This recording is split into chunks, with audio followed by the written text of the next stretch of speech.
I should find whatever the fuck that music is that like shows up on Instagram or Reels or something. Music everybody knows. They have like rap just like that.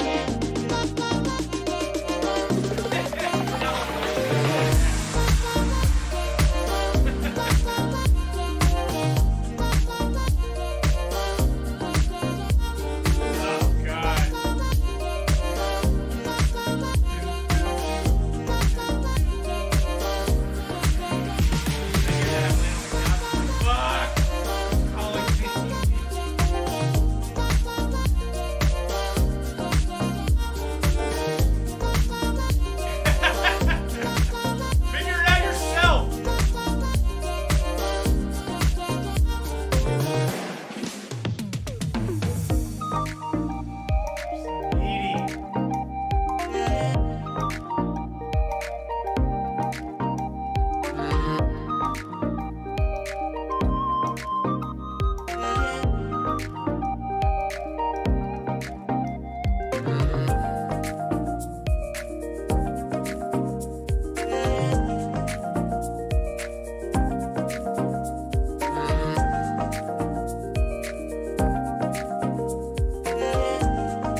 everybody. Oh, are you having a good day? Are you having a good Monday? I hope you are. I'm doing well. Thanks for asking. Tonight, it's Mando time. Finally, we've talked a little bit about the third season of The Mandalorian, but tonight, we're 3 episodes into the season. We are going to go deep and talk about what we like, some of our favorite episodes, some of the things that we're rubbing up against, and some things that we're hoping to see the rest of the season. Of course, we got a little bit of news about a nice little indie game called Jedi Survivor, and a bunch of other stuff. But in order to do that, I'm going to sit in my chair, I'm going to buckle my seatbelt, I'm going to make sure my table tray is in the upright position before Wes punches it!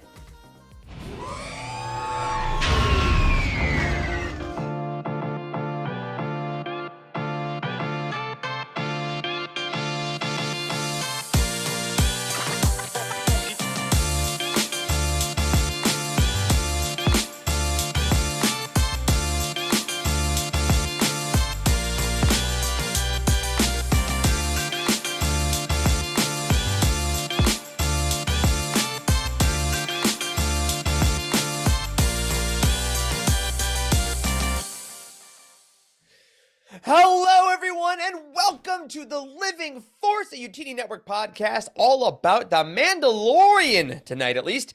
I'm one of your hosts, Eric Eilerson, and joining me tonight to dive into all things Mando are two, frankly, lovely gentlemen. They're both looking good. You make a good reason to be on video. I'll just say that. Starting off, we have the fantastic, deadlifting, badass himself, Dr. Charles Ankle. Hey, buddy, how you doing? Hey guys, how are we doing? I'm doing well. I did do some deadlifts in the garage earlier. Listen to some Creed, right, Wes? Heard that. You know all about that. Oh, you ready? Yeah.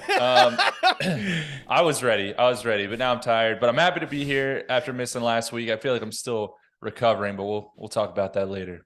Well, we're glad to have you back. And if you're not ready tonight, how is it different from any other week? We've done it 205 times not being ready. Might as well do it again. But you know who doesn't understand that concept? The idea of not being ready for something is so alien, it may as well be a Gundark. It's Wes Jenkins. Hey, man. Hey guys, sorry. I was there he is. I was in the other room. What's up? Charles, I was listening to What If, by the way, from Creed on the way home from Arlington this past weekend. So yes, I am right there with you, sir, right before he went crazy, and then came back around and went crazy again. But Creed was a pretty rockin' band back in, a couple decades ago. That's right, everyone. It is Creedcast time. It is finally that episode. Corey's gone. We're talking about Creed. But if you like Creed or don't, welcome. I hope you enjoy the show. Make sure to like this video, subscribe to our channel so you're not missing any of the awesome content that we're pumping out on all our various Utini teams. And if you're on your podcast catcher, hello. Hello. Thank you for welcoming us into your earbuds. It's an intimate space. We'll try. Boo! I'm sorry, that was mean. Savage. I've never done that before. 200 times. I'm like, if you're running, I hope you tripped. That's terrible. Everyone.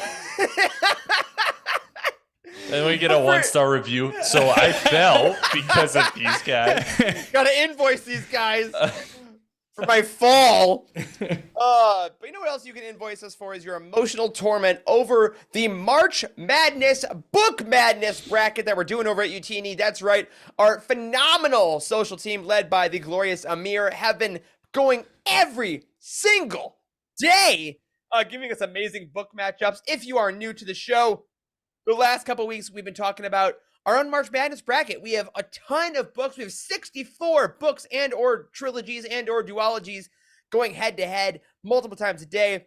Discord, Twitter, Instagram, and the YouTube community tab. You can be voting for all of these matchups. And we have had an awesome week of Book Madness brackets. Round 1 is over. We're into round 2. The FDU of the tournament. Who's it going to be? I don't know. Also, Michigan State is still in March Madness, baby. Let's go. All right. Let's go. Wes, you pulled a couple of good matchups for us this week. Who are some of our victors, if you will?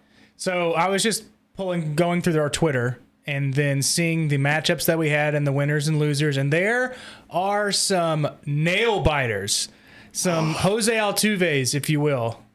I reference for will. you. All right. I will. And so first is Alphabet Squadron versus Rogue Squadron. God, This one was great. Yeah. So this was by 29 votes out of almost 1,000. I mean, Yep. shaved the win off. Gosh, Rogue Squadron 466 to 495. Rogue Squadron won. I will say, I think that Rogue Squadron got the final push because you know who retweeted this poll? Michael Jerry. Stackpole himself. No kidding. Real talk. Wow. All I Real didn't know right. that. talk. So well done. I don't know. Maybe Alexander Freed had a better Twitter presence. Maybe it would have Where gone the you other at, way. Freed? But Not in round great two. one. A lot of chatter back and forth between the relative squadrons. This one hurt. I'm very sad This to was see a my great glorious matchup alphabet. though because it was probably the closest 1-to-1 that you're gonna get. You know what I mean? Yeah, exactly. But yeah, very solid matchup.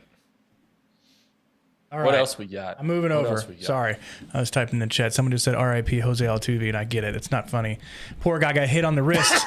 And he's going to be out. But the Astros, it's a solid team. Anyways, next is a blowout. Jeez. It's Darth Bane trilogy versus the Bounty Hunter Wars trilogy. It's, both a series of 3 books. So they had that going for them, yet Bounty Hunter trilogy, or Bounty Hunter Wars trilogy, unfortunately went against the behemoth that is the Darth Bane trilogy. You can't beat Bane. Yeah, The bounty hunters got thought bombed. Yeah, for sure. absolutely, straight For up. sure. Yeah, 81 votes. I mean, hey, 81 people voted for the Bounty Hunter Wars trilogy. I think that's a pretty good victory against the magnificence of the basically picture perfect Darth Bane trilogy. So, Sure. well done, but you got beat. Very tough to get through. Next up is the Dark Lord, the Rise of Darth Vader versus Tarkin. Another like fairly close battle here. So 375 votes for the Dark Lord, and then 319 for the lighter side Lord Tarkin. 319. Yeah, Luceno versus Luceno crime too. Yeah. He had to go against, again, 2 very different books, though, I think. Like, the Luceno's Vader and Luceno's Tarkin are very different, but interesting that we kind of got all the Luceno fans to kind of fight each other on this one. Yeah, I feel Corey had voted for Tarkin a couple hundred times. Oh, yeah, In a way, Dark Lord is part of that trilogy, the unofficial trilogy, right? That's right, yep. It had some backup for this one. Yeah, good stuff. Next up, Most Wanted versus Padawan. Look at this great picture of Obi-Wan Kenobi. So this is the picture. What is this from episode 1? Sort of depiction, but it's a Padawan. Yeah. Guys, this one was upsetting. And I got to say this as an Obi-Wan fan, and I said this on Twitter, and I'm going to say it now. Actually, I'm going to start over. Let me back up. Let me start with this before the people question me. I love democracy. This is objectively incorrect. Okay. The only way that Padawan beats Most Wanted, if we haven't said the actual matchup yet, it was Padawan versus Most Wanted. Padawan won 378 to 304. So it was a pretty close one. The only way that happens is if not enough people read Most Wanted. Most Wanted is like this under the radar gem of a book. You can read that thing in one sitting. I think some people on the team did. Didn't you, Eric? Didn't you read it on a plane? On a plane, Why do I remember sitting. that? That's like that's like the one book that I remember that a lot of people have read in one sitting, and that Yep. And Ray the Carson. pacing is incredible. It's really well written. It fits the characters really well as we see them, or who will see them become, I should say, in Solo Star Wars Story.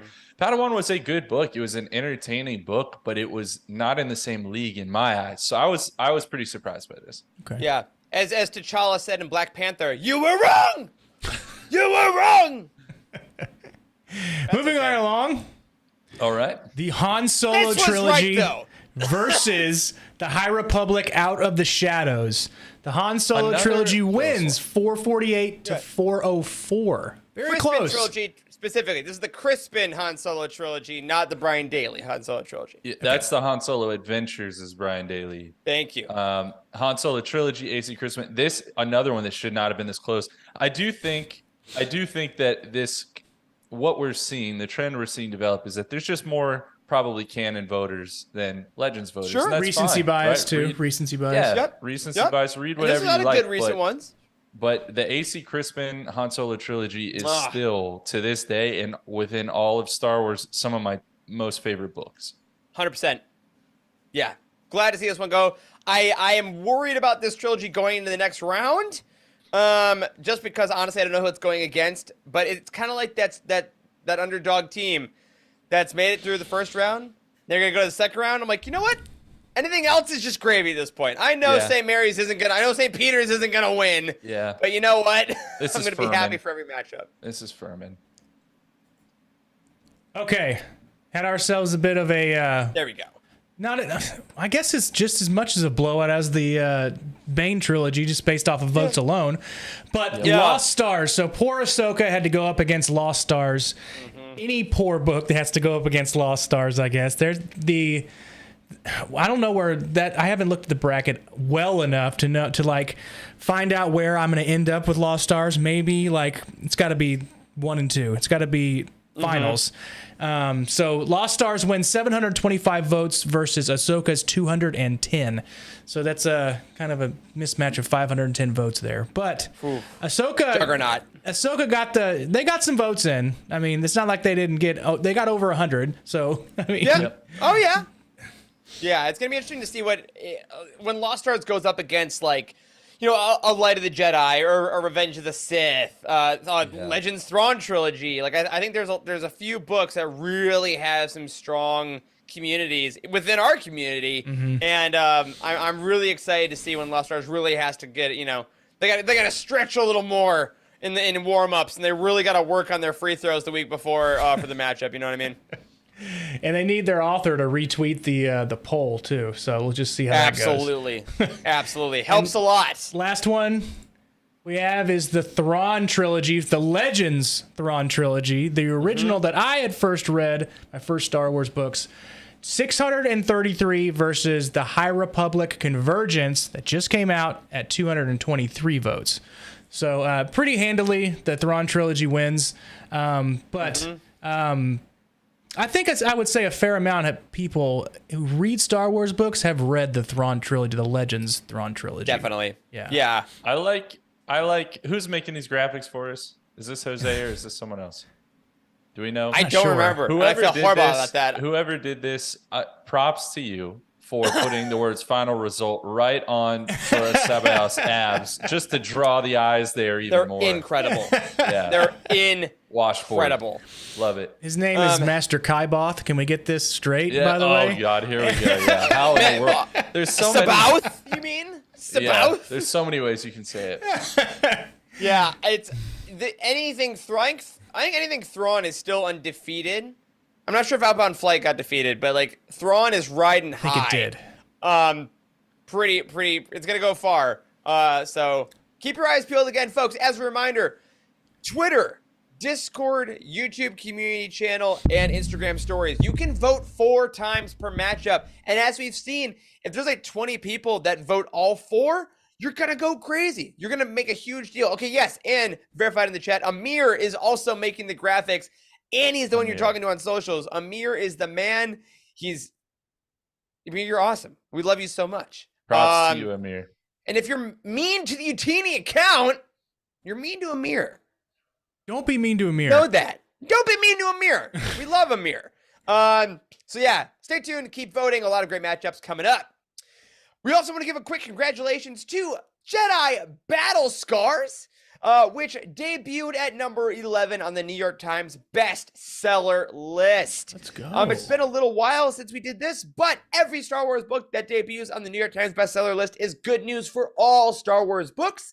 It means that the brand as a whole gets more notoriety. It means that all y'all are buying the book, supporting these authors, saying you want more stories of the Mantis crew. You want more stories in the Star Wars universe. So yes, thank you all that made that possible. And congrats to Sam Maggs. Never been a New York Times bestselling author ever before. That is huge. So well done, everybody. Now, for our quick life updates, I do want to mention in the chat, Darth Maul jumping in saying, "Go Cowboys." Thank you. And thank you, Dallas Cowboys, for actually doing something in free agency this week. I'll leave it at that. You can have him, by the way. You can have Brandon him. Cooks? He's I will washed take up. Brandon Cooks. He's a wide receiver. I was going to let it go. He's a wide receiver, too, Wes. He's consistent. Our wide receiver, too, was Noah Brown. Okay? We don't have a wide receiver anything, so well, we're playing for picks. Go Hey, Texans. You got Devin Singletary. You got Devin Singletary today. We have nobody. Yeah, actually, it's just true. And Zeke is gone as of June 1st, Chris. Yeah. We're letting Zeke go. But non-Star Wars related news, I want to share with you guys 2 life updates from me here. One, I got a package today. Some of you watching the video might see. Even though I am no longer going to Star Wars Celebration, I did receive my stuff I pre-ordered like 2 years ago. Look at that. Oh, word? All Oh, right. that's a cool shirt.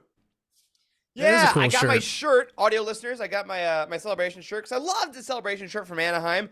So I got that, and I also picked up the pin.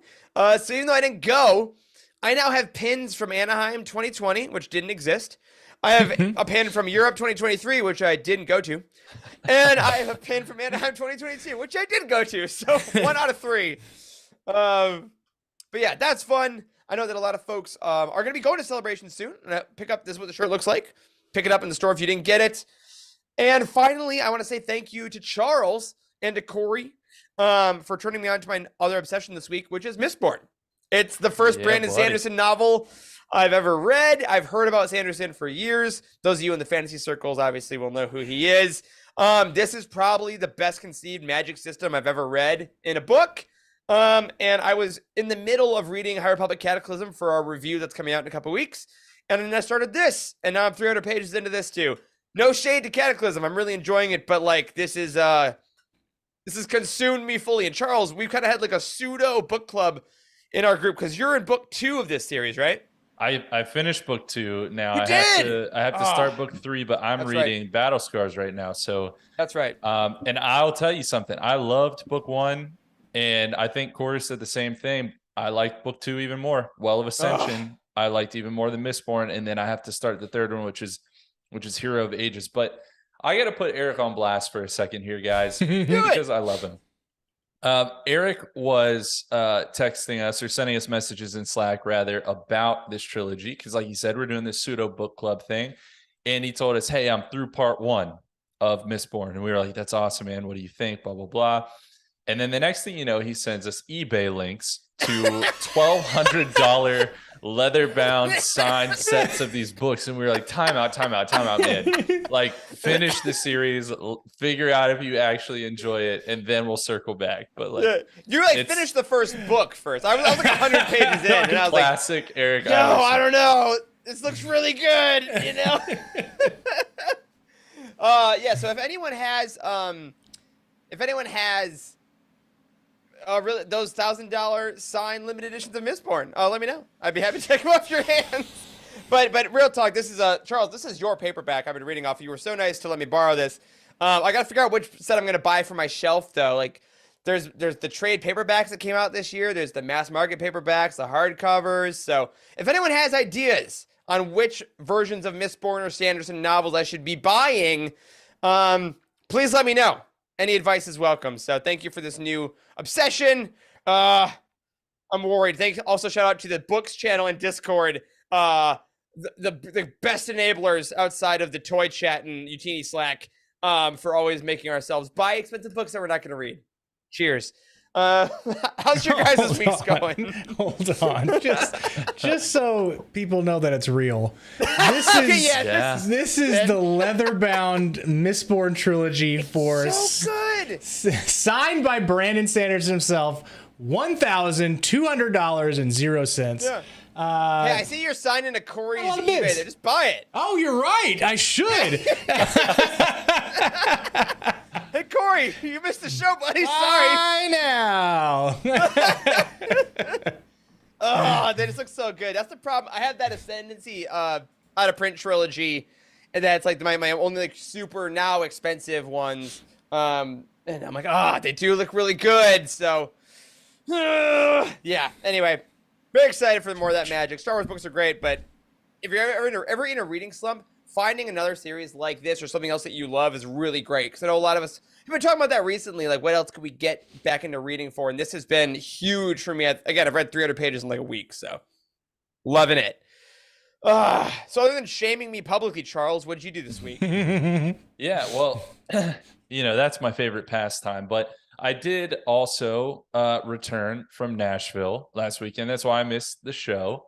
I've been recovering kind of all week because that was a crazy time. Fun city, Nashville. I'd never been there. I really didn't know much about it, but we went there for Nicole's 30th birthday, and we had a bunch of friends fly in from kind of all stages of her life and from all around mostly the Southeast, and we just had a good time, man.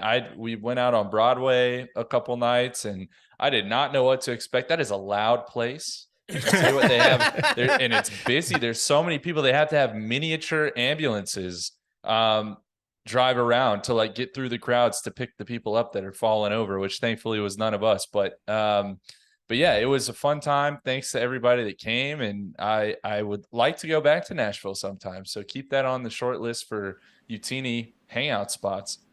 Did you try Hattie B's? Hattie B's hot chicken? I did not have Hattie B's hot chicken. The way that you could have known the answer to that already is that I'm still here tonight. I'm still here. You're not completely KO'd. I've seen you in hot chicken before. Yeah. But Okay. All right, Wes, how was your week? What are you up to, buddy?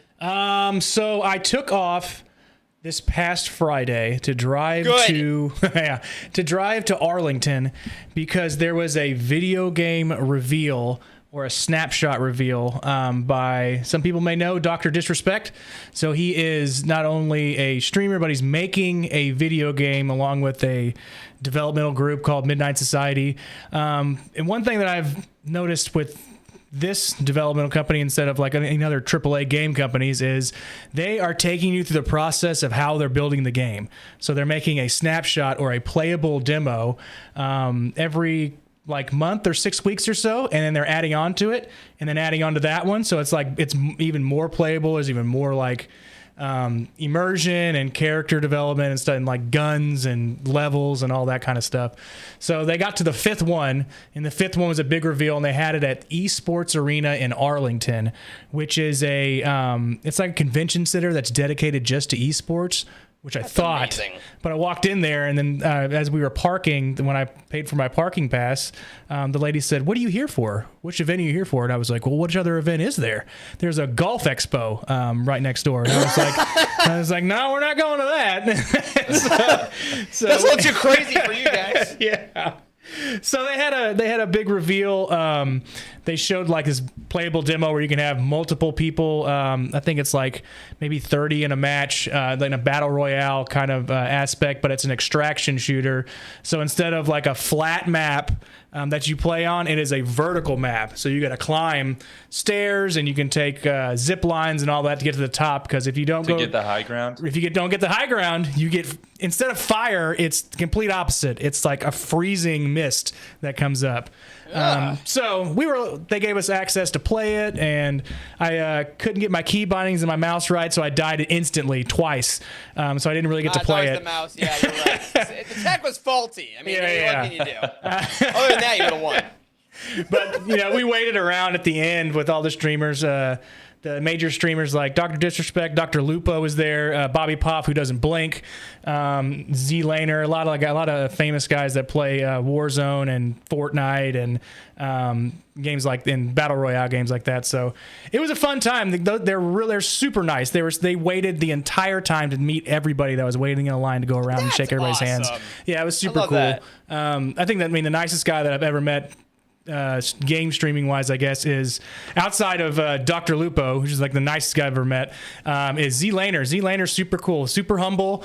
Same with Dr. Disrespect. He was super nice. So it was a great time. I'm glad that I went, because I was thinking about not going, and I was like, it's going to be, I mean, when else am I going to get this chance? I might as well just drive up there. Yeah. I have a buddy that has like an apartment not too far away, so I stayed there.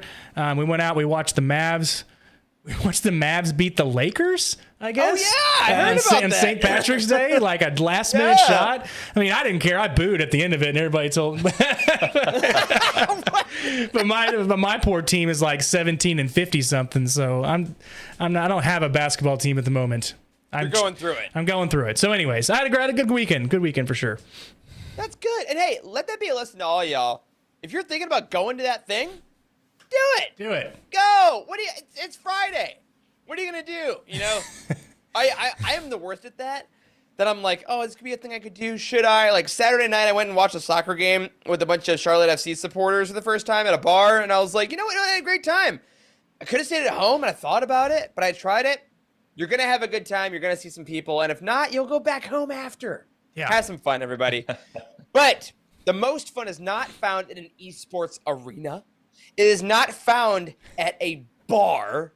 It's found on the Utini Patreon at patreon.com/Utini. And we want to say a quick thank you to our newest patron who paid for that segue. Take Care Man. That's their name. Take Care Man. And you know what? I will. Thank you so much. That's very nice. Thank you. And everyone over on that Patreon, I hope you're having a great time. There are episodes being recorded for you all not as we speak. Probably not. We're using the Zoom. But elsewhere in the Utini world, we're recording content for you guys. We're getting feedback from y'all. We hope you all are loving everything we got for you. Again, if you have any suggestions of anything you'd want to see on Patreon, check in with our Patreon manager, Timothy, and be sure to go to patreon.com/Utini for all the goodness. All right. Now, we got an awesome Star Wars drop today, and it deserves its own Star Wars Weekly Roundup. It's the Star Wars Weekly Roundup. All right, everyone. Today, we got what is probably the final trailer for Star Wars Jedi Survivor, the awesome, I hope, because I pre-ordered it, the deluxe edition, sequel to Jedi Fallen Order. This was a story-based trailer. We got to see the whole crew of the Mantis back. Cal Kestis is back. Seer is back. Marin is back. Grease is back. He's got a mechanical arm. See battle scars for why. And all kinds of other cool things. So I want to ask you guys, just first of all, did you watch the trailer? Yes. Yes. Awesome. for Everybody, we two. did it. We did it. We did it. I did my We homework did it. because I got in trouble last week. So That's right. I I called did you not out. want to get scolded. What'd you think? Just kind of based as a trailer. Did it get you more hyped? Did it answer any questions, or was it just kind of like smooth sailing? It didn't really answer any questions for me. I saw some of the gameplay, especially with Cal's separated lightsabers. He has that dual wield there. dual sabers. And then I saw Seer kind of has a new look. She doesn't have any hair. Yeah. And then the one thing that struck out to me was Marin was talking to Cal and telling him to look into the fire, like look into the flame. And it was also like it kind of felt like she was telling him to tap into the dark side a little bit, do a little thing that you shouldn't be. Maybe that's something part of the gameplay they're gonna put in there. Like, hey, if you tap into the dark side, you can defeat this person, but you're gonna go down a path that puts you in a spot where they have like multiple different ways. Like, what is it, like the Choose Your Own Destiny books? Like, Yeah. you read. If like only in there your was a 10. Star Wars game that had that kind of gameplay mechanic. There is, isn't there? KOTOR. Okay. Yeah, no, love that bit as well. Yeah. Charles, what stuck out to you in this particular trailer more so than the other ones? So I always like looking at the gameplay because I mean, at the end of the day, I love the story and I'm in it for the story, but I'm just button mashing when I play these games. And Yeah, dude. I love the fact that the lightsabers are more or less like pool noodles in these games. You just hit someone 14 times with them before they actually go down. Yeah, you can hit them in the chest directly over and over again. They're just fine. Yep. But no, what stuck out to me was the like combos with Cal and Marin. My that was favorite pretty thing. cool to see. It Favorite made me thing. question, like, I don't know, is there gonna be like co-op or anything like that? Is that where that was coming from, or is the computer Oh. assisting you with like finishers and stuff? I thought it was pretty cool. Yeah, I like the finishers thing. I believe there was an article on StarWars.com that they released that was like, the 5 things we learned from the Jedi Survivor trailer. Like, they're always great at those. And I believe they did mention, they called it like an AI companion thing. So I do think That's that pretty it's neat. still just going to be, that was my favorite thing about it. I love the idea of doing combos with party members. I'm not sure if it's going to be like a KOTOR Mass Effect thing where you pick which party member goes with you on different missions. I don't think so. That doesn't seem to be kind of the vibe. I think it's going to be probably mission specific, like Every time. Grease combos would be amazing. Just All as that four salt of those shaker, on. just 100 hand slap. salt shaking on everybody. He's got a tiny pair of scissors for his like bonsai trees. Stabbing people. Yeah, I love that idea because I think again the combat of Fallen Order was very satisfying, but I did think it could have been a little more cinematic, and that's what I'm seeing a lot in the trailers for Survivor. Like it seems like the moves are bigger, there's flashier. There's that other companion dude that has like the blaster. I forget his name, but he was doing combos with Cal as well. Very excited, but most importantly, I will say, based on the Star Wars kind of book community and everybody. We got a confirmation that the kind of Jedi that was in the Bacta tank thing, that's kind of the villain that's waking. We found the frame. He's wearing a High Republic robe. Yep. The symbol is there. It's officially High Republic in Jedi Survivor. What? The frame is out there. It's on Twitter and everything like that. Alex Damon, also shout out Star Wars Explained, of course, did an amazing video breaking down the trailer and talked a lot about this. So I love the idea that our adversary in this game is going to be basically, it seems like he's like pissed at Cal for letting the Jedi fall. Yeah, here we go. Here's the picture. Look at that gold symbol. Oh, yes. We know what that is. That's incredible.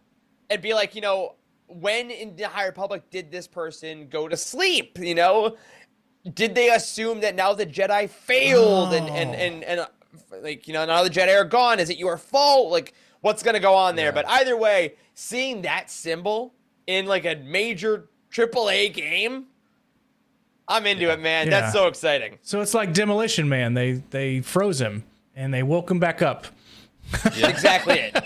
But it's so interesting to think that Cal, who is one of the only Jedi in this time period who, hadn't been a Jedi for very long, doesn't really know what all it means, that the antagonist, the major antagonist, is someone who was part of the Order arguably at its peak.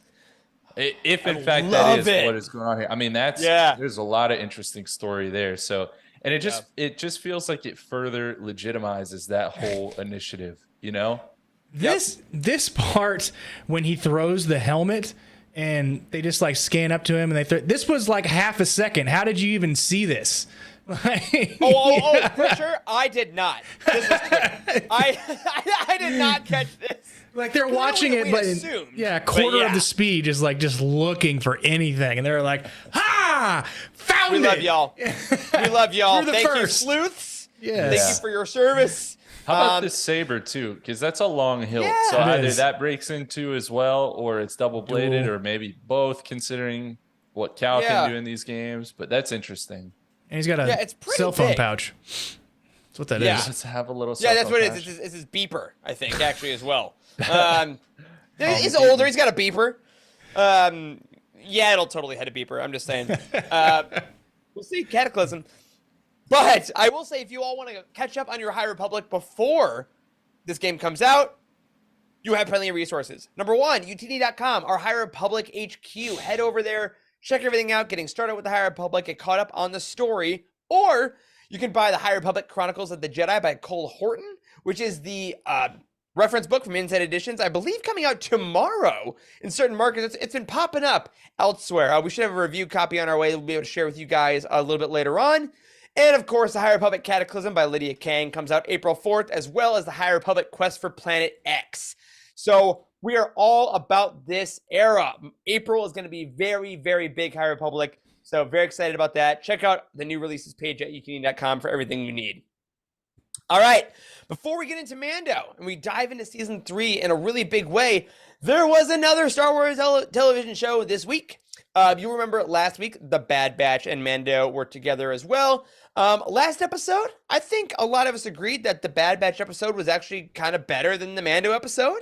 The Outpost was one of the best Bad Batch episodes we've gotten. It was very solid. It's another Crosshair episode, very mature, very intense. And then Pabu, which is episode 13, was a little different. Wes, you had a note here, I believe. Is this your note or is it Charles's note? That was my note, but it was deleted. Oh, I didn't see it. I see your note. Why? I can see I it. didn't delete Was anything. it? Oh, I'm Wes- sorry. It wasn't Oh deleted. yeah, no. You're right. Yeah. What do you think about Pabu, Wes? It seems like you had a strong reaction to it. Well, I mean, I just wrote, "What the hell did I just watch?" Because we got, even though that I missed last week's episode, I watched it last night with Crosshair and how he was diabolical and how he killed somebody. It was great. Great, not so great. What do you want to say? But it was a meaningful episode. It looks like we were finally going somewhere, and we've said that more than once in this series. And then we go to Pabu, something completely different. We go back to the the quests kind of episodes, pretty much. Yep. And it had I got the concept, like One band, one sound. well, not that. That's the concept. I get it. But We're Drumland fans. they were trying to find a home, and then see if they could, get. Why am I blanking on her name? Omega? Omega. Yeah, they say that Omega is like, she doesn't have any friends. She only has the Bad Batch, and she's learning how to be a soldier for sure. People are But dying, she's not- Omega. Okay? But she's not There's a like. fascist regime. So she's lonely. They're saying that, they're kind of showing like, oh, she's lonely. So maybe if they settle down in a spot that is, longer than a week or so, then she'll get some culture and she'll find some friends, something like that. And that's essentially how it ended up. There was an earthquake, right, or something like that. Some tremors that caused some waves in the ocean that kind of destroyed the lower city. And then the Bad Batch were like, you know what? We're gonna stay here and help. We're going to pick all this shit up for you, and then we're going to leave. And then that was it. That was it. There wasn't anything about Crosshair. There wasn't anything about cloning. There wasn't anything about Camino. And there wasn't anything about, hey, we need the secret is Omega, the girl. That was long ago, you probably forgot about it since I told you. Yeah. But I liked it. It was good. It was good. I mean, I actually enjoyed this one more than probably any of the other one-offs. I agree. Like, I enjoyed it. agree there. Yeah, I enjoyed it more than like them getting their ship stolen and all that kind of stuff. Yeah. I thought it was beautiful. I mean, besides Gorgeous it being a environments. total ripoff of The Day After Tomorrow, it was. I'm just kidding. Yeah. It was. No, It you're was right. really, really well animated. I mean, the water, Beautiful. incredible. The city itself felt really, I don't know, realistic, and I'd go I there. love the light thing. Oh yeah, I would go there for sure, as long as they, the tectonic plates were doing all right figure at that that out. moment. Yep. But no, I enjoyed it more. And then I watched last week's too. Obviously, that was incredible. And I just can't help but feel like this is just two different shows, man. Like if Crosshair's in the episode, it's an adult show. If there's no Crosshair, it's a kid's, Scooby-Doo, like villain of the week, problem of the week, whatever it is. And it's just wild, the whiplash you can get watching these things. That's a good way to put it. It just kind of doesn't make sense. Yeah, it doesn't make sense how it's all in one season. And I think you're right, is that if they are each their individual show, then they work. But if they are the same show, then they're inconsistent and are in opposition to each other. And, it's like reading a book. If every other chapter is like a giant narrative and then just like a plaything, it's like you just get confused. So, again, the show itself is fine. I liked Wanda Sykes' Fee character a lot better in this episode than I did earlier in the season. I think it sounded like she thought, like she understood what she was saying a bit more, which was good. Oh, the little centipede, the deadly assassin centipede Oh, coming back was yeah! pretty Love those coming awesome. back. That was cool. That was Did like great. that. Fun moment. Yeah, I don't know how they're going to land this plane, but I mean, we're getting close to the end of the season, so we will find out. I think we just have this week is episode 14, and then I think we have 15, 16 as a two-part finale. Oh wow. Next week. So we'll see how it happens. But let's jump into the main show here with The Mandalorian Season 3. Obviously, the biggest show that's been going on right now. A lot of conversation about this here. So before we go episode by episode and really dissect these a bit, I want to get just kind of a temperature of the room here for you guys. What's your overall feeling about the first 3 episodes so far? Again, we're only going through the convert because that's a recording. That's all that's come out so far.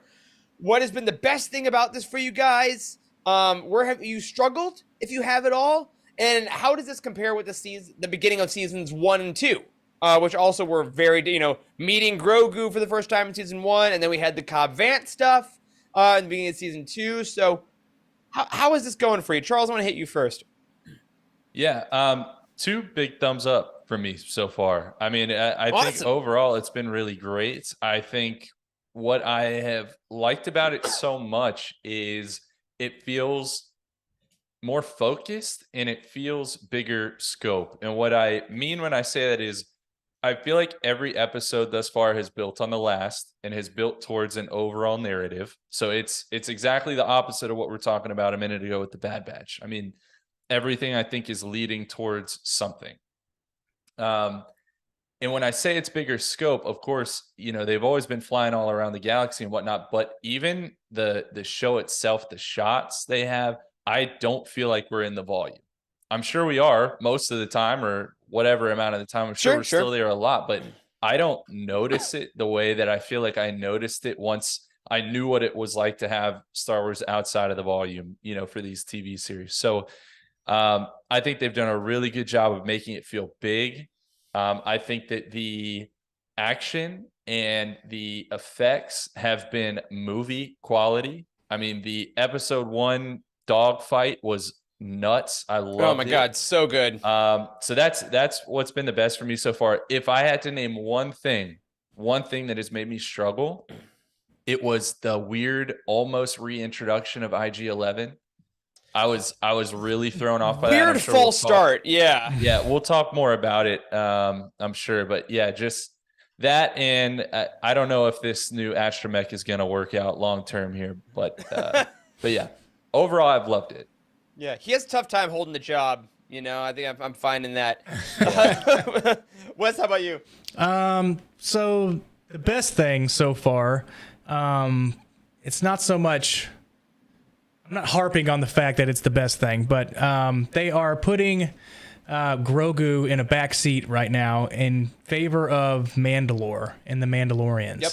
Because, well, maybe not because, but I've wanted to dive more into that information. There's a lot of depictions and a lot of suggestions of the Mandalorian Wars and Mandalore in Legends and in canon and comics.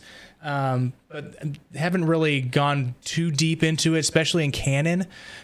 So if you've heard inklings of that, then they're giving us that information here, hopefully, in throughout season 3. But that's kind of what's made me like more, better term, but magnetized to the actual season to watch it every single Wednesday to see like what is this Mandalore all about? I mean, what is especially since I could recognize what Mandalore looked like from the Clone Wars episodes and then what it looked like in episode 2 whenever they went below into the mines. Yeah. So that was really neat to kind of see that similarity. But I'm happy that they are stepping away a little bit from the merch sale god himself, Grogu, and getting into Mandalorian culture. That's really a big hit for me. Kind of where I struggled. I'm not sure I've struggled much so far. I really the IG-11 thing was kind of odd because they put a lot of emphasis, almost like a third of an episode on it. But maybe that comes back around. So who knows? But I am liking all of the various Mandalorian colors and their helmets and everything, especially in episode 1. But there's just so much that they leave to question after each episode, which is great storytelling, especially on an episodic TV kind of content thing that they're doing. So they're doing a really good job. I really haven't struggled with much. It's a damn good show. Well, I can't wait to watch it every Wednesday. So they're doing something right for sure. Yeah. Love that. All right, I will. I'm going to break some new ground here by probably being the most negative out of all of us today, which is fine. I know 206 episodes had to happen, but that doesn't mean that I'm not enjoying the Mandalorian. I just here's where I am. Overall, if I had to kind of pitch a word for season 3 of Mandalorian right now, it would be inconsistent for me. Favorite parts: space aerial combat, best we've seen on Star Wars television, easily film quality. Yep. Anything with the N1, the dogfight in episode 3, the dogfights in episode 1, the cinematography of anything with the ships, aces. Love it. Absolutely love it. Mando's N1 reinforcing why it's like one of my favorite ships of all time, period. I love it more than the Racer Crest. Fight me. Love all that stuff.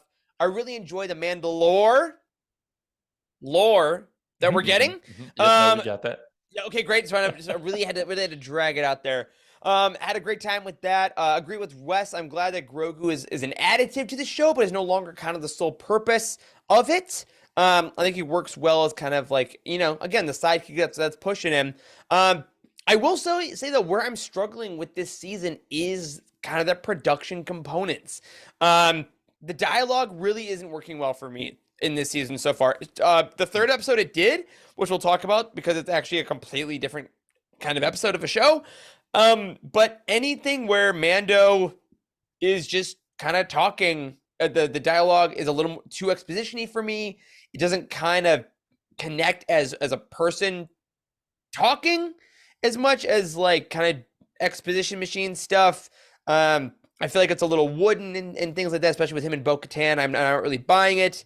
And some of it just doesn't look quite as crisp as I want it to. So I'm having a rough time kind of buying into it without seeing the showness of it. I think I'm seeing people trying to put on a fun Star Wars show, but I'm conscious of that. And that might also just be a me thing here. But I'm not quite as enraptured in the story as I want to be. Like I'm thinking about the logical jumps of, well, why did he go from here, this planet to this planet to this planet when it doesn't make sense in the galaxy map? Like I'm having time to think about that stuff because I'm not as brought into the narrative of the story. Because I think the acting and the writing just isn't quite there for me as of yet. But also compared with seasons 1, 2, and 3, if we start at season 1, we had obviously the first episode of finding Grogu, the second one kind of walking Grogu through his whole path, and then the third episode, him meeting the Mandalorians in the armor and things like that, was kind of one whole arc. Season 2, very much disjointed. We had the Cobb Vanth episode, then we had the Frog Lady episode, then it was the Bo-Katan episode. So 3 very different ones, but I still thought it was a little more forward thinking. This season, I'm not quite sure where they're going, and I think the IG-11 thing, to your point, Charles, is kind of showing that. Because first episode was like, Grogu's back, by the way. Okay, then we're gonna go to see Grief Karga. Okay, then we need IG-11. Okay, well then we need Bo-Katan. Okay, well now we're gonna go to Mandalore. Okay, well now we gotta go in the waters. And now we're gonna go out of the waters. And like, I feel like there's just like a bunch of little things that are going to happen, and then I'm not quite sure what's happening next. But if that all comes together at the end of the show, it'll make sense. That surprises me. That surprises me because all the little things they're doing, don't they still all add up to him redeeming himself? I mean, he needed a droid. Like the IG-11 thing is the weirdest part, and we'll get into detail on that. But ultimately, he needs a droid, and he needs to know where to go. And then he goes there. Yeah. But then that's all pretty linear to me. But also it wasn't linear because he needed the droid, but then he went to Bo-Katan, which is in the same system as Mandalore, and then he flew all the way back against the galaxy to go to I'm not talking Peli. about the geography of it. Oh, yeah, God. that part. Me fucking nuts. Yeah, I'd never even thought about that. Yeah, good. Don't. It ruins it. But here, let's get nitty gritty then. Maybe some of it will illuminate itself to me. Because again, all our conversations, all of us rarely leave these without loving the thing we're talking about more, which is always the goal. So, episode 1, the apostate. We start off, or chapter 17, whatever. Fine, guys. So we start off with Grogu being back. We talked back when that came out. We figured it out. We're like, okay. It's fine. A little bit wonky explaining how he came back in Book of Boba Fett. It was probably a misstep. Fine, we're going to move on. Yeah. But then we meet Grief Karga back again on Navarro. We know he needs IG-11 because he needs to go to Mandalore to see if it's safe. We get Bo-Katan back again. Great. We know we're going to Mandalore. Episode 2, The Mines of Mandalore. We finally get to the planet. We have a lot of fights on the surface of the planet. In order to get there, though, we got to find Pelimoto. On on my television again in 2023, Pelimoto, fighting with Sid for a certain title in my heart. Goes to Pelly, gets R5D4, who also just happens to be there, and who is also a coward, but gets him to Mandalore, says it's safe. We go down, we go to the living waters. There's a giant fight where Bo-Katan eventually saves the day because she gets to wield the Darksaber. Badass, awesome. The shield from Clone Wars is there. Bam, bam, bam, bam. Mando goes into the waters of Mandalore, and he's redeemed, but gets sucked under because we see there's a mythosaur. Real life mythosaur is there. Oh my god. Incredible. Bo-Katan does not tell Din Djarin about it, but then they both leave because they've got to go somewhere safe. So they're going to go to find the other Mandalorians to kind of chill out for a while.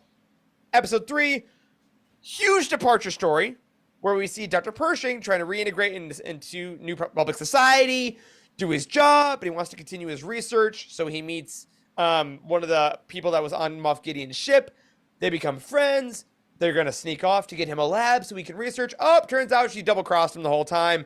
He gets his mind zapped Borgullet style as she watches. Yeah, that was gnarly. And then at the end of the show, Bo-Katan basically accidentally becomes part of a cult by finding the children of the Watch. Happens to the best of us. Yeah, so that's where we are. So if we want to go episode by episode, what, other than what we already talked about a couple weeks ago, what about episode 1 really stuck out to you? And what do you think about it really made the season kind of start real strong for you guys? Like you said, it really kind of picked up for you. Well, I think it was enough of the familiar stuff. Like it was kind of nice to see Grief Karga again. Of course, it was nice to see Mando and the N1 and all that. I got chills when the title card came up and just said like the apostate. Like I was. Me too. I didn't realize how excited I was, and I've been getting up, by the way, every Wednesday morning at like 4:30 in the morning to watch these. And, Hell yeah, dude! And I just thought it was enough familiar, and Mando was still just cool. I mean, I agree with you. The dialogue, the explaining how Grogu's back, that part was clunky. There was no way around that. So like, I'll give that a pass because they boxed themselves in with that. They had to explain it. But Mando, taking on the pirates was incredible. The space warfare was incredible. Captain Pirate Toss Salad Face Man. I mean, he was cool. The puppetry was really good. The Anzellans were great. I mean, the Anzellans were great. I love the everything Anzellans. Outside of the IG-11 decision, which we can come back around to, I really dug. I mean, it seemed like they were just doing all the things they've always done better. Yeah, totally. Yeah, for sure. So what got me was the giant crocodile monster in the very beginning with the man had to fight. Yeah, and before all the Mandalorians had to work together to try to defeat this crocodile monster that could only be defeated by an N1 starfighter. But there was a kind of like a ceremony for the foundlings, right? He was a foundling, I believe. That was that they were christening in the waters, I guess. Gave him a brand new helmet. I thought in the trailer that they were making a tiny helmet for Grogu. That's what I had thought. But that was apparently a full-size helmet for a regular person. So that's how much I pay attention to the previews. But anyways, I thought that was great. The action sequence, the cinematic like storytelling of that giant crocodile scene or whatever was great. I loved it. And then the dog fight with the pirates was great. A lot of fun. We have gone back and seen that Star Wars really kind of hones in on the pilot aspect of a lot of their action scenes, and I like that they keep going back to that. They need to. That's kind of like their core. So I appreciate that. Even with writing and books and stuff, they were trying to go do with the Rogue Squadron that they have many titles. Alphabet Squadron. They're going back to pilots, and I love pilots. So that was cool to see. That cool to add.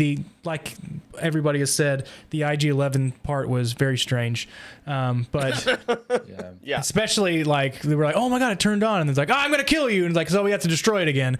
And then after they destroyed it twice, they were like, I'm still gonna try to fix it. And they're like, Can we just dig into that for a second? Yeah. Can we just go ahead because get we've into it. referenced it like 4 times. Yeah. So here's my biggest hang up with it. My biggest hang up with it is not that when they turned it back on, it wasn't its usual self or any of that. My Makes biggest sense. hang up Yep. is why is there so much of it left? Like it used its own self-destruct method, which literally was built to destroy IGs entirely, so you couldn't like recover atomize any it. parts of Yeah. them. And whatever pieces did exist that survived through that massive explosion would have fallen into molten lava. So Yep. like, how are the pieces even there? And Star Wars has a thing where they overdo bringing characters back. And if you're going to do it in someone who got absolutely decimated, sure, it makes sense it was a droid. But, like, I cried when IG-11 was walking through the lava and, like, melting down. Dude, I was, like, teared up that he was going to go sacrifice himself to get them out of that little cave or whatever they were in. And then next thing you know, he's just back. Like, it just kind of cheapens it a little bit. So I was very confused by all of that. I think this is a great point because that's kind of what I'm getting at with some of season 3 is that there's a little bit of cheapening of stakes in that, like that IG-11 sacrifice, great. Like Corey said in the chat, I'd also forgotten about the lava thing. Great point. So that moment's kind of rough now. We have the whole thing that we're gonna get to later, about like I need to be redeemed, and then. But was that as huge of a deal? And now we're kind of back right where we started because he didn't learn that the cult was wrong. Because I thought we had a whole thing, and then also Grogu leaving at the end of season 2. That was huge, and now that's kind of he's back, and that's kind of cheapened by a conversation to move on. And there's just a lot of things that I think they're trying to play with weight, but instead they're being like, well, what if we just get here? And I think that's probably why some of the logistical stuff is really hard for me because. The storytelling this season is bigger and is like trying to broader, but they're not really nailing some of the specific transitions between story beats in a way that I think it works. And that's why like some of the dialogue, it doesn't sound like actual scenes and there's not actual emotion going into it because they know they have to get to the next story idea. So that's kind of the back end. That's kind of, they don't care as much. Like the fact that, R5-D4 is the droid that, Luke and Owen almost got instead of R2, and then he has the bad motivator. Great. If you've read from a certain point of view, there's that great little short story, it might be canon or not. I love it. Where he kind of did it intentionally. Yeah. That's great. He's a hero to the rebellion. That's a fun story. But now, we spent all of episode 1 of The Mandalorian with him saying IG-11 is the only droid. It's got to be him, got to be him, got to be him. Flying around the entire galaxy. And then, episode 2, he finds Peli, and he's like, I need IG-11. She's like, oh, what about this fun droid? And then next scene, he's just in the N1.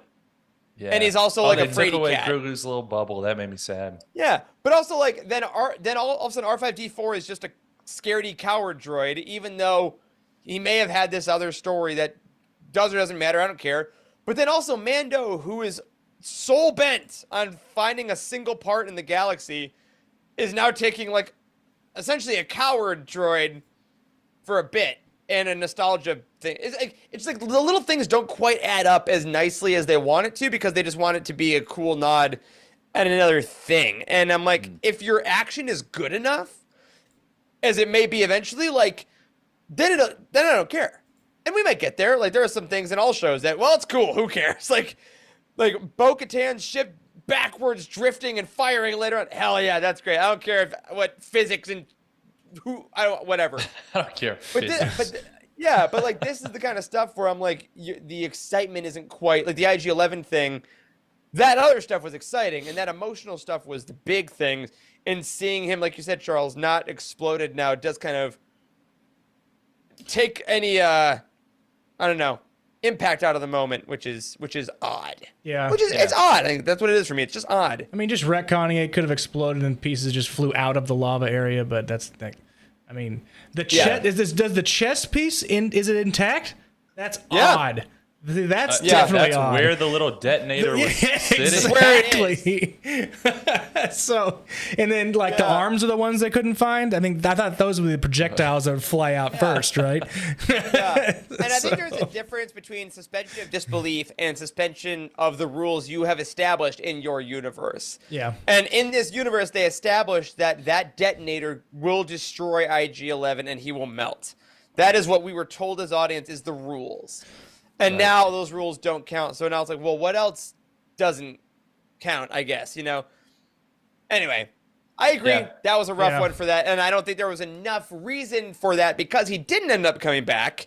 Do you think he will? Do you think they're going to circle No. back around? Well, also, no, but I don't know. He also exploded and melted in lava and he came back, Charles. That's So true. That is I don't true. know, man. If Darth Like, Maul taught us anything. Yeah, they have Darth not. Maul's narrative was good enough, and he had the dark side, powers, blah, blah, blah, blah, blah, right? That made sense. Yeah. And I'm worrying that they've got to make sense. It's gotta make Yeah, sense. I don't know. They the completely holding buried this. together spider legs made of trash. Yeah, that makes sense. That's the best mall, Thank you, by Charles. the way. Thank That's you. my mall. It's Spider Legs Mall. Hashtag not my Sorry, fault. Wes. But I I was don't, cutting you yeah, off. I don't think that they have put this one to bed. I think IG-11's coming back in some way or another. Maybe. Because they introduced these guys on purpose. They were like, The Anzellans, it's like, well, yeah. we don't have a busy time here. I mean, we don't. It's like business is slow, so we're gonna fix your IG-11 droid Yeah. kind of thing. But I don't know. Find this one part. But also, he doesn't need the part anymore because the only point of IG-11 was to get him to Mandalore. So he got there, and now he doesn't Where need it was right now. IG So why- going to sit in the ship? on Mando's lap. How much can they fit just in that fold him ship, my down. guy? The amount of stuff, it's like an F1 car. Like, he's just in it So remind You know, me like- again why they needed IG-11 to go to Mandalore to test the wanted- atmosphere. to Yeah. test the atmosphere. Make sure it Only wasn't IG-11 toxic. could do that. No, ultimately he kind of. He just trusted the that droid droid, did it, basically. But he got out with his helmet on and just went anyways. Yeah, well, he can't do anything. Yeah, he's like, I need to test my helmet to make sure it's not toxic. Also, though, my helmet is airtight, Pressurized. and I'll Yeah. never take it off.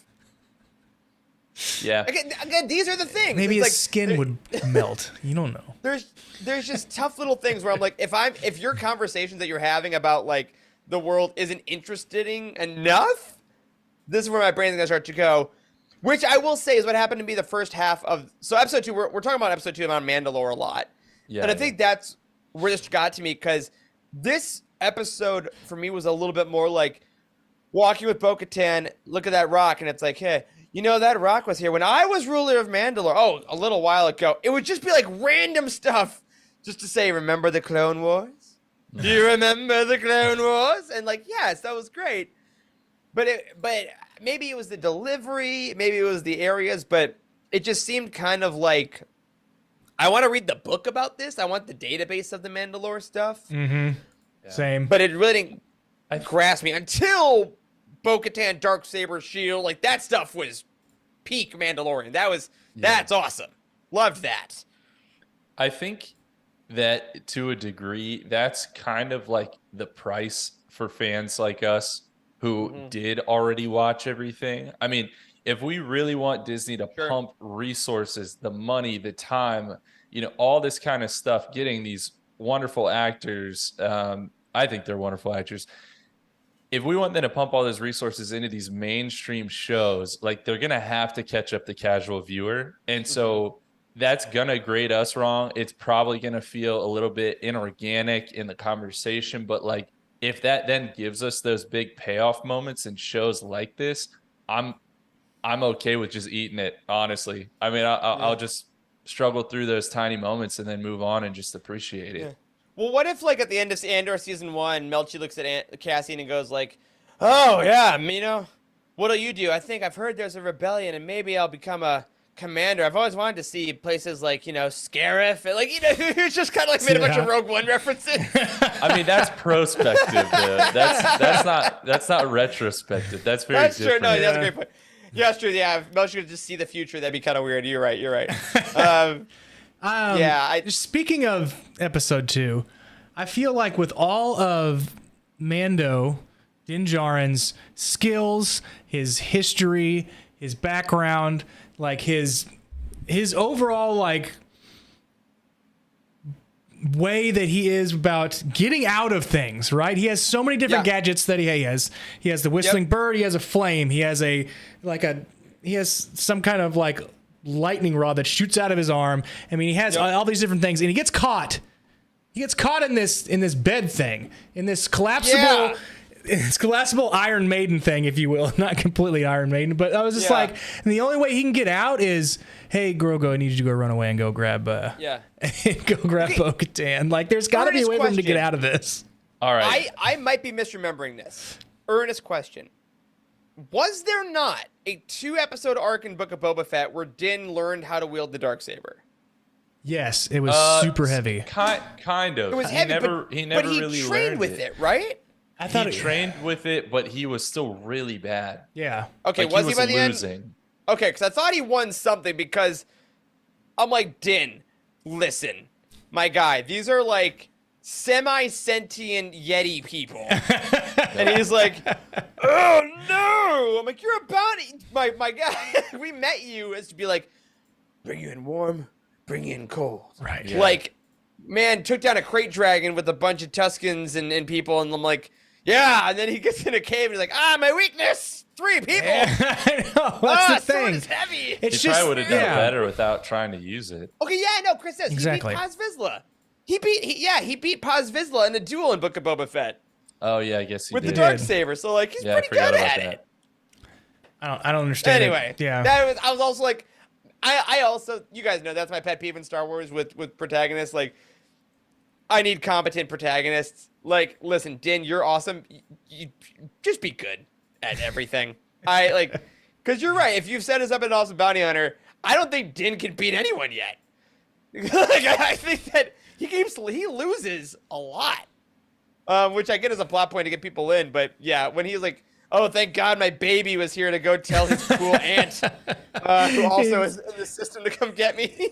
He just, going top speed in that baby carriage with his ears flying back. That was funny. Dude, that was great. Now that was pod racing. Yeah, that was Yeah. pod That racing. was pod racing. Yeah, and also, then he sorry, just- sorry, the chat is making great points. The Darksaber has been canonically very heavy in everything. Rebels, Clone Wars, that is always also very, very true. My point of confusion just came from, I thought we had seen him be Confident with it. competent with it in Book of Boba Fett. And I think- feel like he never held it before in I this think episode. like Din though also could be similar to like a Han Solo, who like he finds himself, he loses Yep. things, he finds himself on the wrong end of things, but he always ends up pulling through. So like him beating Yep. Vizsla was kind of the moment where he's like, okay, it's now or never. I got to step up. But that doesn't mean that he's just like, I don't know, never gonna lose again or never have trouble with the Darksaber again. And may I Yeah. remind you, the great Han Solo got caught in just a net, just it's true. just a net, like Yeah. a cloth Just net. a net. Just a net. Yeah. But so all that aside, though, then once Bo gets it, yes, Chris, Bo is a natural with this thing. She gets the grappling hook, grabs it just like Sabine in Rebels, right? I love the sword shield. That was awesome. Yes, That was fantastic. really cool. I love that vibe. Great fight for her. She should have the Darksaber, obviously.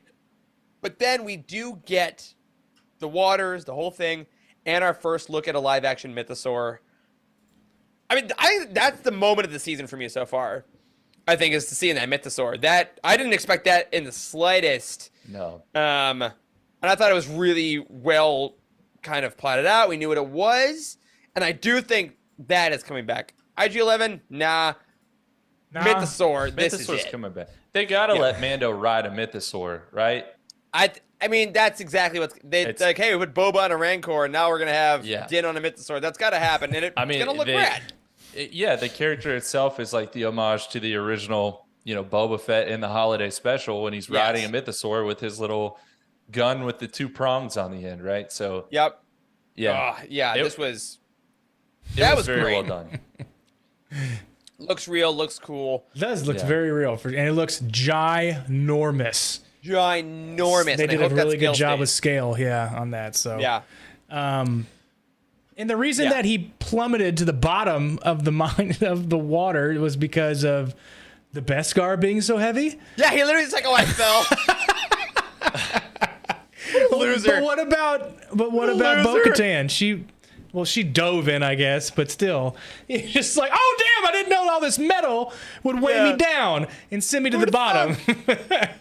Was that the in-episode explanation? I don't even remember that for some reason. I thought he got like kind of sucked in or something by like a vortex or something. I'm sure he assumed that it was just like a beach. You just walk in and it gets, deeper and deeper and deeper until you get to. Oh, we've all done that. Step off the edge into the ocean until you find like the opposite of a sandbar. But yeah, that's Elden Ring, man. That's like those Elden Ring beaches that just drop off. So okay, we do that. Then we have the giant dogfight at the beginning of episode 3, which is huge because we have a ton of TIE fighters, the most ships I think we've seen in a TV show so far. Din doing the like James Bond flying out of the ship and then landing out by his own ship and then going to help Bo-Katan out. Like, that's sick. So rad. And then they say, okay, this was too many TIE fighters for a warlord. Yeah. Right? Yeah. Do you think it's Thrawn? Because that's where my mind went. I think this is part of Thrawn's fleet. Oh, that's the first I even thought of that. I thought that's just like, that's a Moff. That's Gideon. That's somebody out there. But the biggest other Moff we know of is Gideon, and he escaped. We now know, right? Yep. Yeah, I hadn't thought about it. It could be Thrawn. He loves his TIE fighters.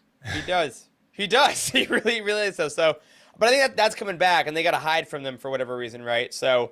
We got that. But then, of course, we have a bottle episode. I guess technically not a bottle episode, but a departure episode. Okay, yeah, before we get into there, these ties look amazing. Love the black helmet TIE fighters. Yes. Yeah. That is very well done. Random thing I just want to shout out. Rain has been very rare in Star Wars, and in these first 3 episodes, multiple locations it was raining, and it looked incredible, and I think there needs to be more rain. I am all for it. All right. Remember when the first scene of Andor was in rain? That was great. Yeah. Loved that. Sorry to keep bringing up Andor. It's my favorite show of all time. Fight me. So, episode 3, huge departure. We had a Star Wars TV shows kind of do this now every once in a while, right? We get these episodes that are the main characters are not in them. Book of Boba Fett had its Mando episode. This is Mando's Mando episode where we lose them for a while, and it was all Pershing. Twitter loved calling this the Mandalorian. It was very Andor-esque. Yeah. Very about the, pencil pushing day to day of the New Republic. We saw a lot of the politics of the New Republic growing. Of course, leading eventually to the end of the betrayal with Dr. Pershing. This has been a hugely divisive episode as far as people's reactions. It's my favorite episode of the season by a lot, personally. Other people say it's our least favorite episode of The Mandalorian ever. Ever? Ever, yeah. So that's there's a spectrum, I guess. Do you guys think this worked to do this early? I know it's only an 8-episode season, but it's still pretty early, I think. And was this a story we actually needed to see? And did they do it well? I liked how they went back to Coruscant. I love how they go back to Coruscant after the Empire has fallen, to see how we depict it now that we've seen it in episode 2 and 3. And we're all Korra sluts, by the way. Yeah, for all sure. of us. Anytime you go back. 100%. Best plan. Yes. So it's I like how they show how the New Republic is now the overseeing or overarching government, but they're still kind of in a skeletal structure. They're not all. Yep. They can't govern every part of the galaxy at this very moment. And then they got issues. Yeah. But they have this, program, much like we saw in the first Alphabet Squadron book, how they're trying to rehab old empirical soldiers and or just like we saw here, the pencil pushers, the keyboard ninjas, all those people. Anybody who was dealt with the Empire, whether they had to be forced into it or not, they had, I think they had some kind of a way to redeem themselves, which was great. So I really liked this episode because it was so different. And then they also talked about the cloning, because that was all about the beginning of Mando in season 1 was Dr. Pershing was there. They put him on that little X-ray bed. He's like, "What did you do to him?" He's like, "I didn't do anything to him, I swear." But it's like they went real deep into that, and I was like, "Oh wow, what are they going to do with this cloning technology? They want to clone like these force sensitive beings. What are they going to use that for?" And they stopped, and then this it's a double agent, if you will. She influenced him to go outside of the boundaries that he should be going to get this med kit or to get this mobile station, this mobile med station.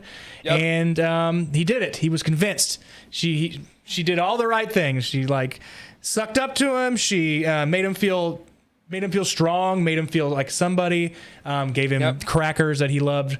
But so I'll do a lot for a good cracker, man. Straight out of the Spy playbook right there. Man. And when he told these guys about it, he's like, "You know what I kind of miss the most are those really crappy ration crackers." And they were like, "No, man, you like those?" He was like, "Yeah, I kind of do." Oh my God, it's gonna be so easy. I can get this easily.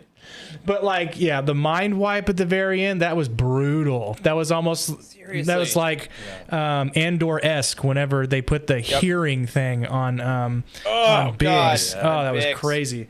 So, I mean, overall, I liked this skew in the season, because I think the cloning part is gonna go somewhere.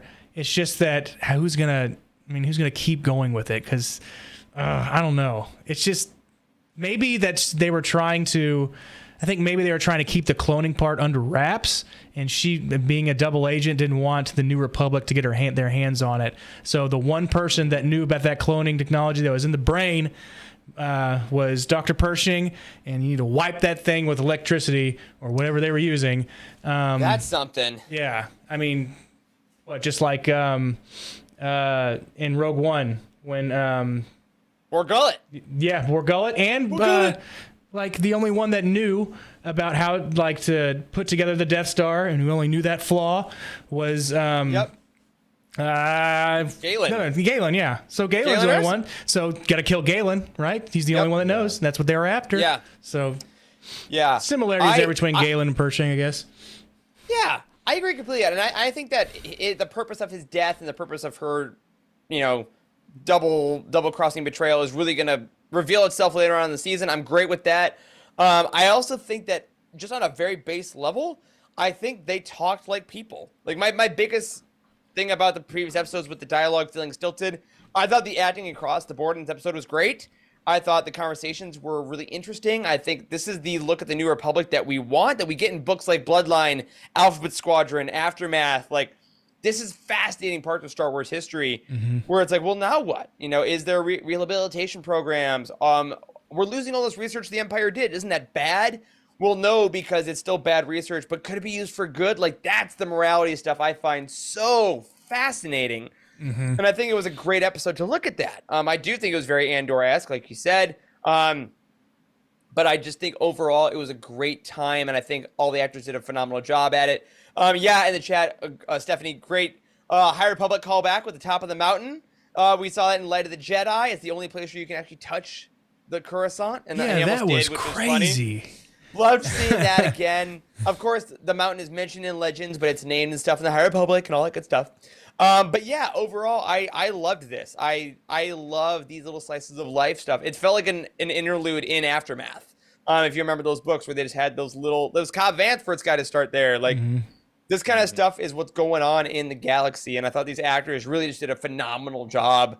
And I didn't miss the Mando storyline until the last 10 minutes or so. I was like, okay, I'm ready to get back. I'm glad it was just a one part. Yeah. But overall, I still think it was a really excellent addition to the season, just in terms of directing and acting wise. And for sure, Galaxy's Edge is going to sell these popsicle things Flowy that they were. Oh, that were they totally drinking. I got those were fake as hell. Those were green screened in so hard. They're like, ooh, popsicle. I'm eating a popsicle. No, you're not. I love you guys. No, you're not. Oh, I'm glad they put that in there though. That's very. Yeah. That's very. That's what you Fanatical. would do. Walk around, have a popsicle, look at croissant. It's I keep trying to think back about it, and this is one of my favorite times in Star Wars history. Is this exact timeline, and I think it is because the quality of projects we've gotten in this have been so high. Not the Mandoverse specifically, but like really the books in this era have been so good and dealt with these heavy themes, and I hope we don't shy away from this too completely, and we do keep touching base on that while we're also getting the Mandalore stuff. Yeah. I liked it a lot. I don't think we're ever going to see him again, obviously, because he died, but I hope we get some good stuff here. Did he die? You think he's dead? I think his mind's just wiped. I don't know Oh, that I he's think- dead. Well, someone on Twitter made a good point. Listen, even if the New Republic uses that machine for good, for rehabilitation, why is that setting still on the machine?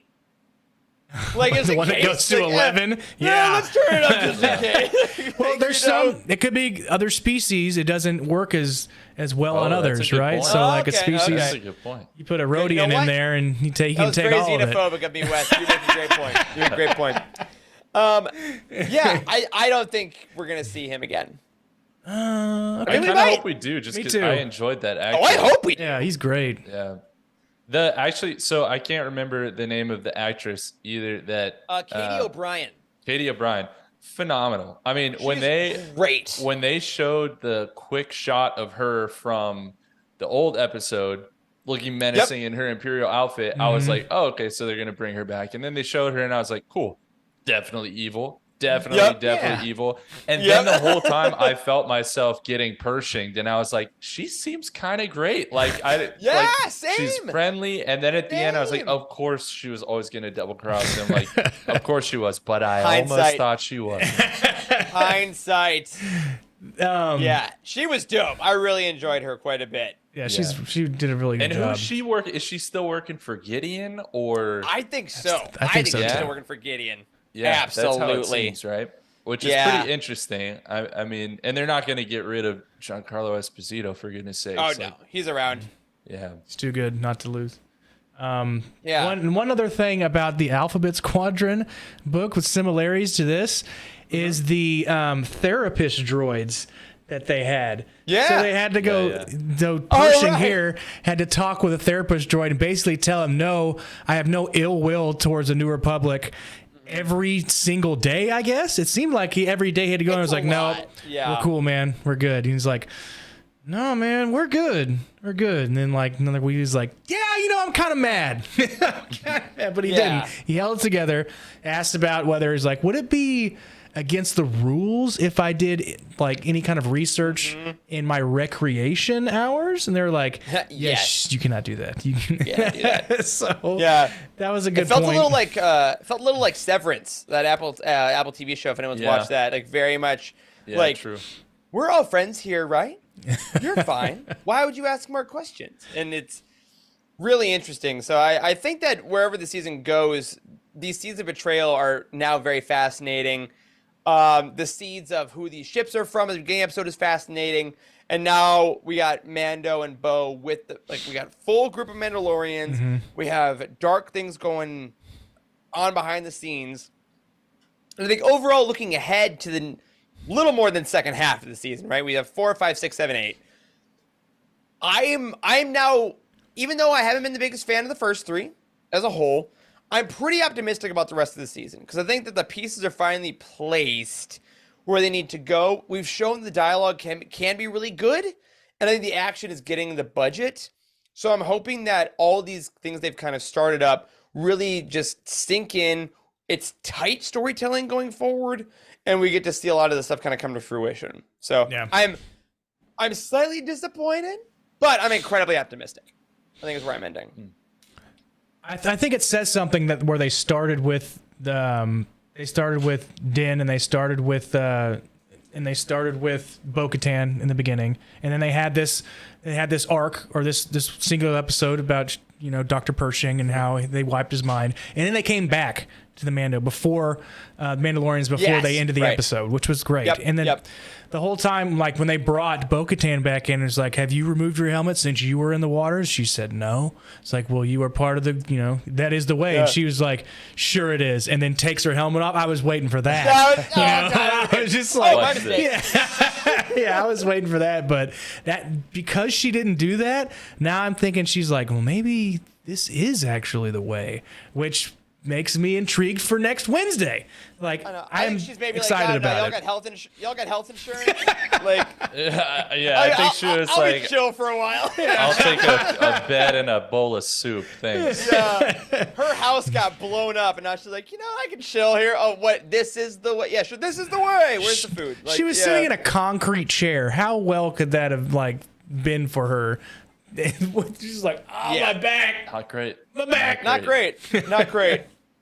But yeah, I mean, we'll see. I know the next episode is Carl Weathers directed it, I believe, and he did leak on Twitter that it's called The Foundling. And people were like, "Oh, I thought we weren't supposed to know that." And he's like, "Oops."